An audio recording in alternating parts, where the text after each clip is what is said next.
How you guys doing today? Good. I created this program specifically because I started asking myself a question. Very simple question. Why am I Bukharian if I'm not from Bukhara? And that's why we started these classes. But here's an idea. Let's say we have an opportunity to go out there and create a movie about Bukharian Jewish culture or about the Bukharian Jewish people. What is it something that you personally want to learn? I want to learn about my history and like where I come from. Okay. Why do we have to live in the general term of a Bukharian Jew? Like, what makes us a Bukharian Jew? Okay. Who am I? Like, why am I? What's a Bukharian? Okay. Why do we have these certain cultural traditions? Okay. What would you I want to don't know learn? where we originated from, like how we got there. Okay. That was my question. Yeah, our history. We want to know about our history. I also want to learn about how to get to Bukhara, like Bukhara, Uzbekistan. How was the journey? And also the journey to America, to immigrating to another country. Okay.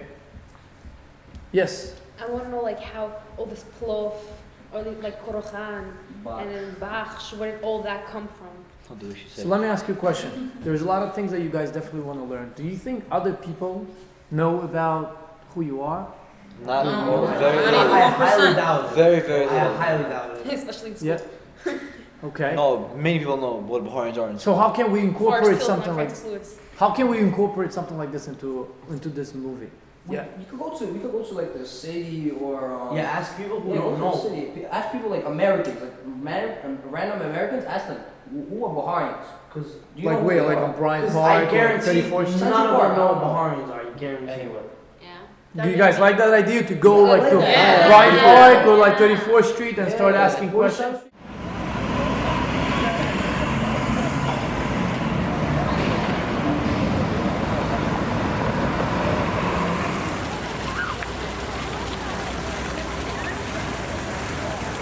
We're in Bryant Park in New York City, and we were trying to find out if people know who Bukharians are. What's up? So we're in Bryant Park on the grass. These are my new friends. Alright, so I'm gonna ask you, what is a Bukharian? Do you know? I'm going with the militia. I'm going with them. Alright. What is a Bukharian? Bukharian. I am not sure actually. What is Bukharian? What is what? Bukharian. I have no idea. What is a what? Bukharian. Baharian? I don't know. Baharian? Yes. Never heard of it. What is what? What? Can I see the word? Oh, I have no idea. No idea. What is what? Bukharian. I don't know. What is what? Bukharian. I have no idea. Middle Eastern militia, I believe. I'm gonna say Middle Eastern militia. Yeah. Bukharski.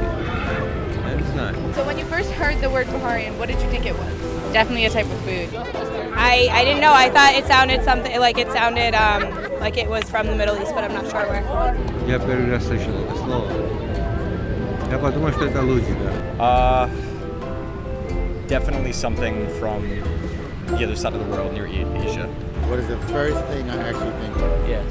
Baharian and dinosaur. Honestly, I already knew no one was gonna know who we are. It will also prove our point, and hope this video helps our, helps get the out, message out. get the message out for everybody.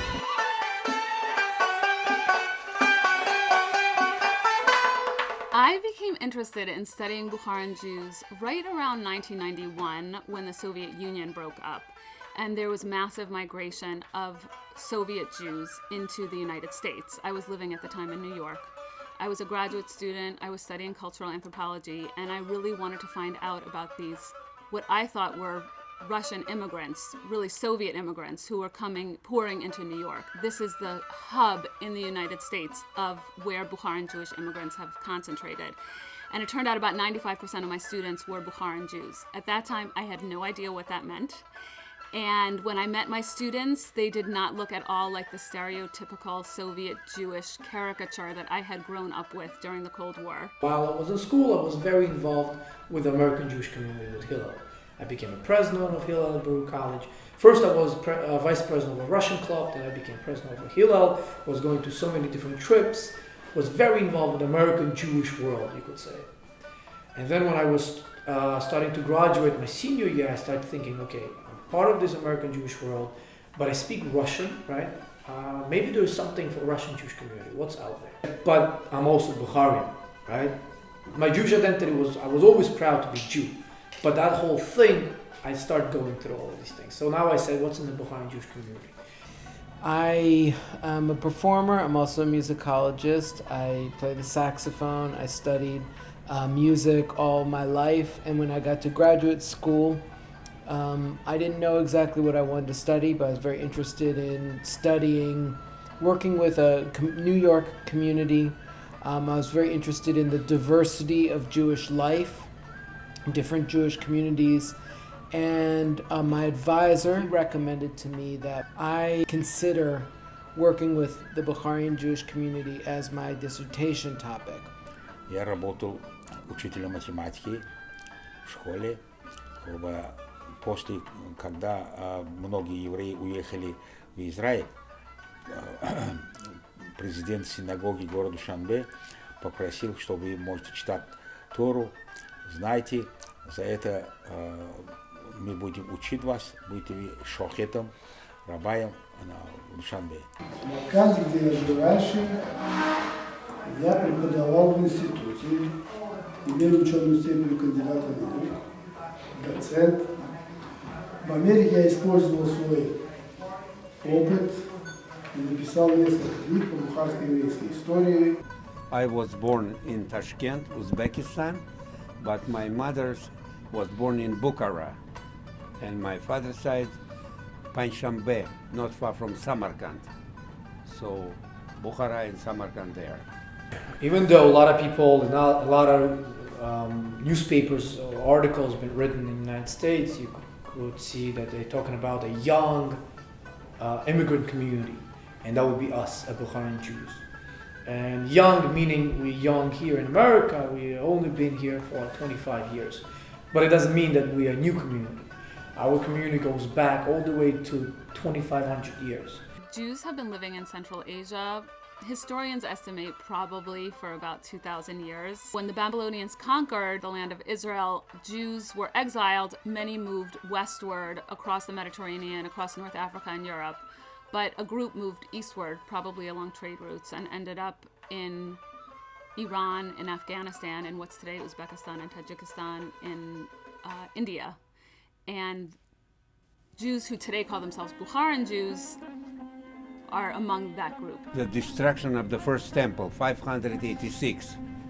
When we were in Babylon captivity, we lived there for about 60 years. And when the Persian Empire emerged, the Jewish people were allowed to go back to Israel to rebuild their temple. My ancestors, who were later labeled Bukharian Jews, got into Central Asia. On our way, we picked up the culture, the language. That's why we speak one of the dialects of the Persian language.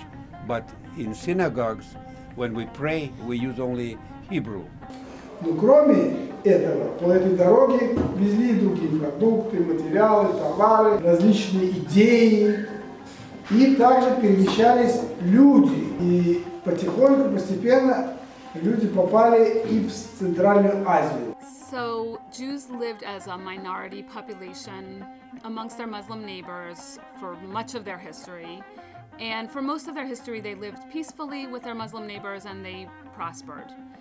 During the Tsarist period, which is the period when the Russians encroached into Central Asia and took control over much of the territory, this was actually a wonderful period for the Jewish minority there.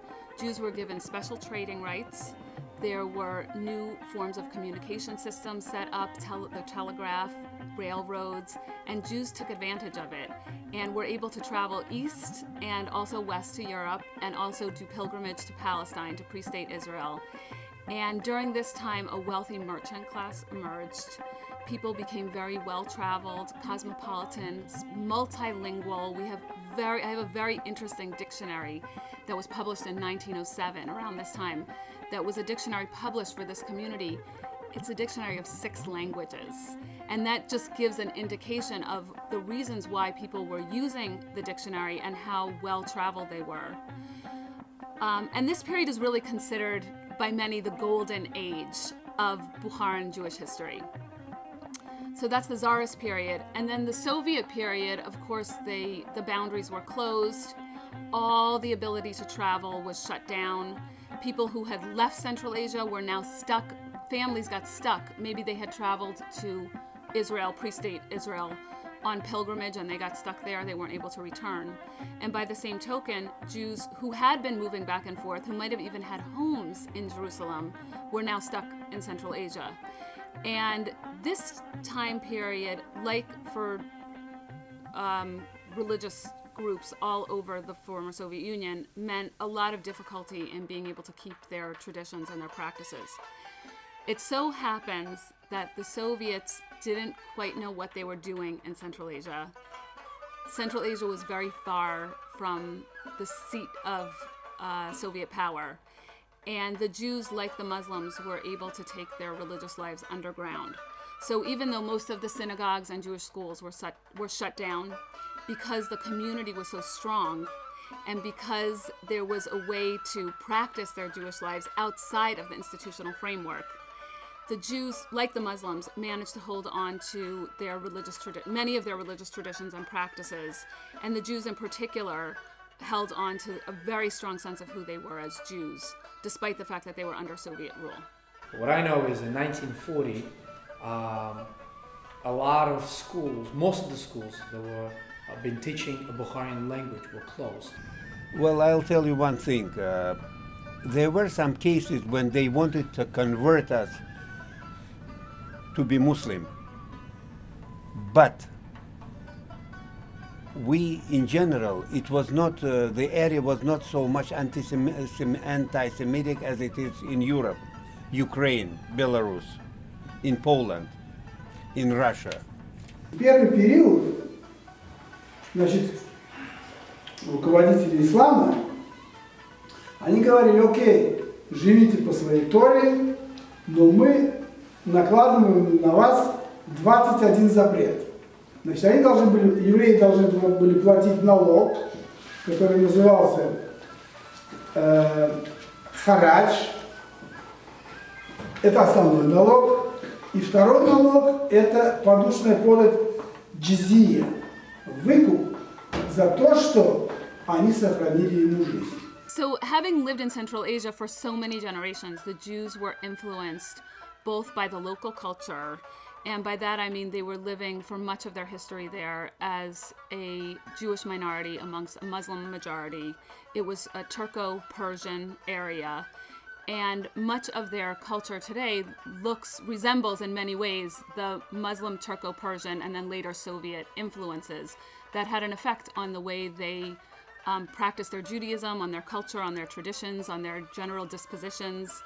So that's a very powerful and important strand of their identity and their practice. During the Soviet Union, definitely, Bukharian Jewish community, in a sense, I would say, kind of, I wouldn't want to say assimilated, but there is a word to say обрусевший, which is like, Russianized or something like that. I mean, I don't know if it's even a word, but you could use that kind of word in the sense of like, becoming more Russian than you Jew at home, but everything you do, you kind of Russian.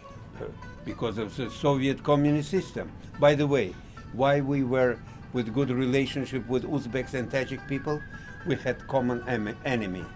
The common enemy for Bukharian Jews and for Uzbek was the Communist Party. The Uzbek people had circumcision ceremony, we have circumcision.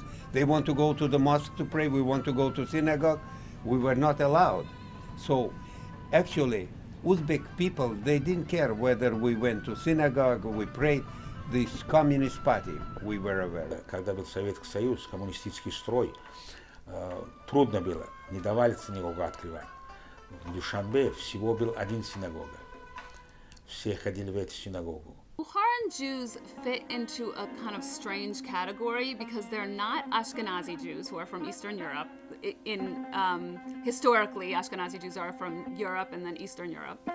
And they're not Sephardi Jews technically, meaning they don't trace their origins from Sfarad or Spain. So culturally they are different, and I would say the way it's manifested most strongly is in their language. So Ashkenazi Jews' native language is Yiddish. Sephardi Jews, for many of them, their native language is Ladino or Judeo-Arabic. And Bukharan Jews' native language is a language that was a Judeo form of a language that was spoken there, popularly spoken there. Scholars call it Judeo-Tajik. On the street, people call it Bukharian, but it's a Persian language. First of all, I want my people not to forget the language, because that makes this is important part of our ethnicity, which makes us tell people that we are Bukharian Jews, the language. And I think the Jews as a diaspora people are a very interesting case study of how we can think about community identity being maintained in the midst of dispersion. And the Bukharan Jews are, in addition to the merits of studying what Jewish life was like in Central Asia and their rich history, they're such a wonderful case study to understand how identity is maintained in the midst of dispersion, because they were living at the edges of the Jewish world for so much of their history, and yet they remained connected to this sense of people, to this sense of groupness. To me, I'm happy that when I meet young people, when I meet elderly people, middle-aged people, that there is this awareness of all of the accomplishments, the great music, the great persistence in the face of so much adversity and migration, and that there is a real awareness and pride of the great things that the Bukharian community has done through the generations. If you're always hiding and somebody asking you, oh, where are you from, who you are, you say, I'm a Russian Jew. Really? Are you a Russian Jew? Is that really who you are? So the bottom line, in the JC Bukharian Lounge, we try to have teenagers to start answering more and more, saying, I'm a Bukharian Jew. And let me tell you why. Because a lot of times when you try to do something Bukharian, lots of people don't want to be part of it because they feel embarrassed, they feel like, oh, it's too much to explain. So the work that I do in the JCCA Bukharian Lounge is exactly what I'm describing. I'm trying to empower our teenagers so they could speak freely about the Bukharian Jewish identity, understand why they call Bukharian, understand what is it behind them, everything that we do in our community, everything that our parents do, and we kind of look at them and say, hey, they're old school, that's why they do it, we're Americans, blah, blah, blah. Bottom line, if you look at the community, at the teenagers, yes, they were born here, they're Americans, but yet they still have those roots. They still have the Bukharian part behind them. And that's why it's important to preserve it, because this is something that's going to prolong for future generations. I'll recite you the words of the English writer and poet Rudyard Kipling, the author of the Jungle Book. You know him. If you can fill the unforgiving minute with 60 seconds worth of distance run, yours is the world and everything that's in it, and which is more, you'll be a man, my son. So the community, no matter whether it is sad moment in your life or very festive occasion in your life, the community always together. Самые большие комьюнити бухарско-еврейские — это Израиль и Америка. Дальше бухарские евреи живут в Австралии, бухарские евреи живут в Германии. Ну, это вот основные точки, где сегодня живут бухарские евреи. Of course, every immigrant group over a generation, 2 or 3, that's the story of America. That's the story of migration, is people meet one another and they marry with each other. And I expect that in 2 or 3 generations, the strains of Bukharian Jewish culture will remain in some ways, but that Bukharian Jews will begin to look more and more like American Jewry, as a melting pot, as a place where Jews from all over the world have come together. Well, it's definitely going to survive. I mean, and same with the language. It survives. It's just going to transform. It changes from one thing to another. There's no way for the music or the language to be what it was when the Bukharian Jewish community are all living together in Samarkand and Bukhara. You know what I mean? Like, there's no way for the music to continue the way it was, or the language continue the way it was when people grow up speaking it. So something else will happen, who knows? But I do know that there are lots and lots of people, young and old, who are interested in the music, who are interested in the poetry, who are interested in the language. And that's really what you need. If people stop caring, then that's where you have a problem. And I don't see that. I see a lot of people who care. Зависит от их родителей, дедушек, бабушек. Они, если возьмут своих детей, внуков, правнуков, ведут по своей пути, бухарские евреи будут. Но если они внимание обращают и на другие оставляют так, это будет хуже. За это я прошу всех бухарских евреев, чтобы они, наше имя бухарские евреи, чтобы не пропало, чтобы женить, замуж видать своих детей, внуков, правнуков, воспитать в духе еврейства. I hope also parents to focus more not on the success of houses and jobs and careers and things like that, but go back and focus more on the families, right? This is where the Bukharian Jewish community, that's how we could say, oh, that's why we're Bukharian. Families meaning look after your kids, see where they're going, and make sure they're going to school, and give them an opportunity to go to school. If they need tutoring, get that tutor going. Find services like JCCA Bukharian Tea Lounge, free tutoring that we provide. Get them through it.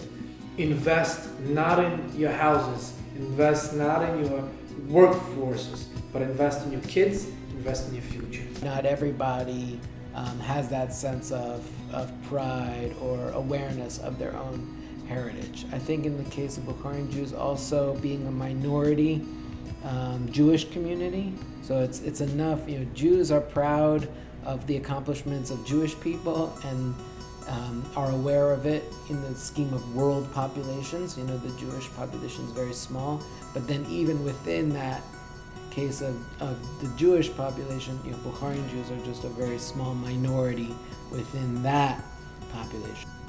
In America, assimilation takes place in a much faster pace than it took place in Russia. Lama? Pourquoi? Alors, school, public school, movies, TV has great impact on our children. Our children want to be American. So that's why I created this museum, because one day our children, grandchildren would like to know about their roots, they will come here and see it. One very smart man, philosopher said, I am not afraid to pass away. I am not afraid to die. What I am afraid of, to disappear from this world without leaving any trace. This is the trace I am going to leave, because I don't want my ethnic group, people, disappear like without no trace.